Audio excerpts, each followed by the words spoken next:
Hi, me, Elizabeth. I'm wearing the same thing I wore the other day on Jeff AJ when she interviewed me on her podcast. On June 6th, I turned 70, so just so you know, I wore it again this time. I'm just proud of it. Okay, today we're going to make some staple dish in my house that I really like to do often and it's by popular demand. I wanted to show you. It's called polenta dish. It's baked polenta dish, and you're going to love it. Once you know how to make it, you really would like to have it often. So, polenta, have you seen any of those? Have you been buying any of those and you don't know what to do with them? I'm going to show you today. It's really easy and yummy. You're going to love it. So, you need one of those.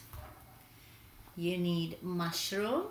I always put all my veggies when I bring them home into jars. I love jars. I put a lot of things in the jars. Then I love shallots. Shallots is very yummy and very versatile. You can actually use it in almost anything. And it's the reason why it's shallot is before it became onion and before it's garlic. So it's between garlic and onion. That's shallots. That's just so you know. Then what you need for dressing, no, spices. I have this mushroom, umami, very yummy. I love to use it often. It's healthy and you get all your mushroom, although I'm using mushroom, but it's a season that is very good for you and it has um, the property of mushrooms, which is vitamin D and uh, protein and minerals, name it. It's all in here. And I also have garlic powder. So I'm not going to put, regular garlic, but garlic powder will do. And then I have something old bay seasoning. I know it looks like you can use it for all other meat and seafood and whatever, but this is good also to have a little bit. It's very tasty and it does really add a lot of flavor to almost anything. The other thing I have today, it's my first time I'm going to use it. It's a bruschetta. It's a really nice I can use bruschetta almost on a lot of things, but it has a little bit of olive oil, so I'm going to let it go this time. I normally don't use that, but I'm going to use a little bit of it. And the olive oil is really, let's see, very small amount as well, mostly tomatoes and seasoning. Okay, so it has vinegar, it has you know basil and all the other stuff. So I'm going to use a little bit of this and mix it. But in the past, I made my own pesto, which I will do one on another episode. I will show you how to make your own pesto with no oil, zero oil. Okay. Today I'm just making this fun day. It's Father's Day today, and I'm going to just make it for tonight for my dinner. So you need all of these items.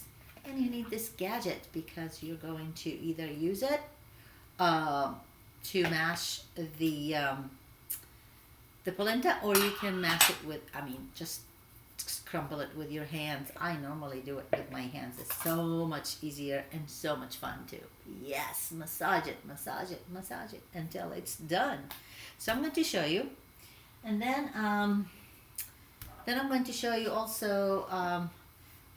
The pan, I'm going to put it in the pan and layer it, and then ready to go in the oven. I'll tell you how many. I think it's about half an hour max in the oven, and then it's done. You want to put in air fryer, and you have a big nice one to put the whole pan. You can. I have never done it in air fryer yet. So we're starting with that. So we're going to dump it in here. See, it's a tube. This tube is, if you want to make actually more, if you have more with a bigger pan, you can. So we're going to just chop it. Again, crumble it with your hand really good. So it's a little time consuming, but it goes fast. This could take only like less than an hour time to make your dinner, if you have everything ready and chopped. Polenta, oh my god, I love polenta. You can make your own polenta from scratch, really. I have done it before, but it's a little more work and it's time consuming. I like something fast and easy that does not require a lot of work. So if it does require a lot of work, most people don't want to do it, right? I agree. So I am helping you to make some stuff ready.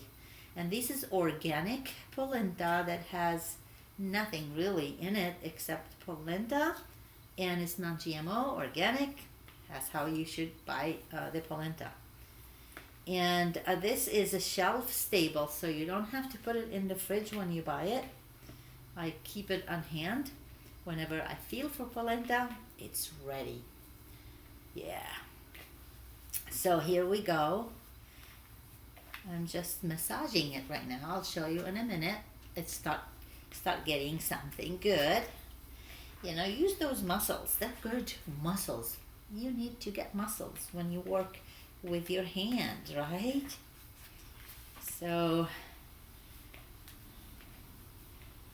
what I'm going to be doing here when I'm done with it, I'm just adding a little bit of this bruschetta. Since it has a little bit of oil, I'm not going to use a lot, because most of my stuff does not have oil, and I try to do as oilless as possible all my food. But today I'm going to just go for it because I did not make my pesto, and I love this polenta with pesto as well. It's excellent. Okay, this is becoming a little doughy, which is nice.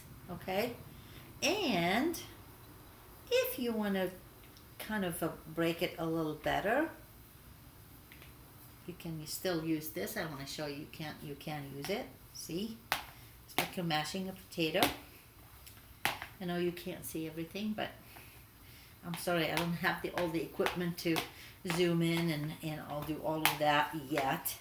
I'm still working on it. However, for right now, this will do. Okay, there we go. I think we're done with this. See, it didn't take that long. 5 minutes, done deal. All right, so now what we're going to do is add a little bit of this bruschetta, and I'm going to use only one or so tablespoon to just add a little flavor to it.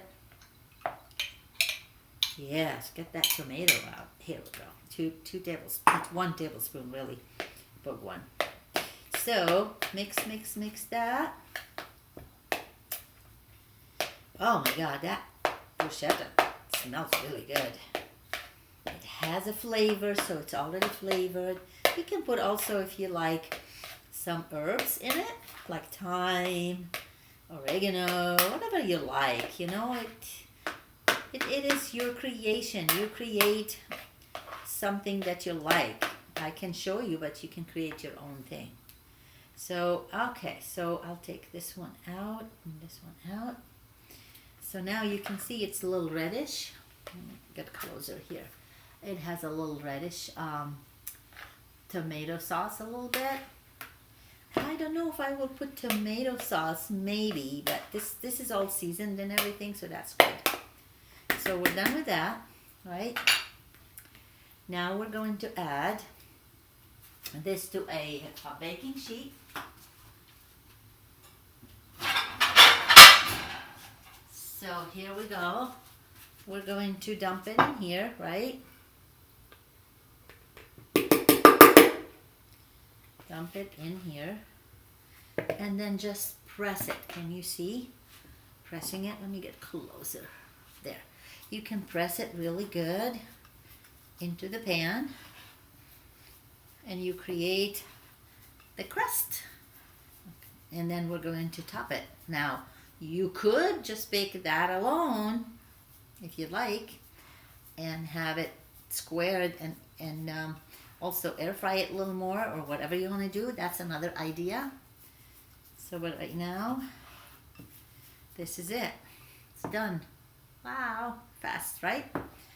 Now we're going to saute the onion and the mushrooms. And then once it's done, it's going to be added here on the top.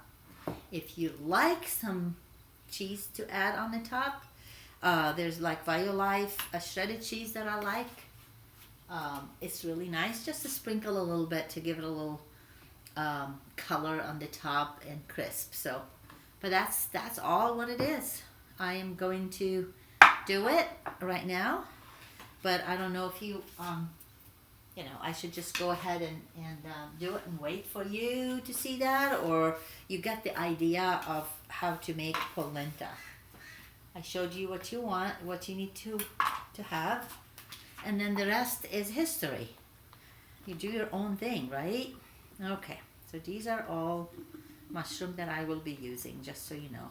The more mushroom, of course, the better, but that should do it, because I'm going to chop the mushroom, saute the onion shallots with a little bit of water if you'd like, or I normally use water, but if you want to have a little more taste to it, you can use broth, vegetable broth, just a little bit in the pan until it sizzles. Then you add your shallots, and then you add all the seasoning. What I do is I put like a teaspoon of each on, and then once I'm done, I can taste it. If you want more, you can add more. And then you bring it to your dish. You add it on the top. Oh, by the way, sometimes I put, if you have pine nuts, oh my God, pine nuts, you can just put them on. It will get roasted in there as well. Today I don't have it, but if you do, they're expensive. They're really expensive. But if you ever happen to have it and you want to use it, put it on the top over everything else and bake it. 30-minute max. Take it out, let it cool, cut it, and have a dish on a side dish for like with salad, or if you have any other veggies you want to do, roasted veggies, whatever you like. But that's my polenta, and I use that so often. See how fast it is? It doesn't take that long. You chop these, you chop that, and then you put that together, and it's done. All right, guys. I hope you have a wonderful day, and it's Sunday today, Father's Day. I'm going to post this, and I can put the recipe, but normally I don't like recipe. I don't like to just work on recipe. It's a lot of work. I like to show you what I do, and then you can go back and see it again if you forgot about it, or you write your own notes on it, and then voila, you have yourself a nice recipe dish of polenta. I hope you can make it. I think you're going to love it, especially if you're a polenta lover. Okay, I'm going to go away and shut it off. I'll have to come all the way to you. Bye.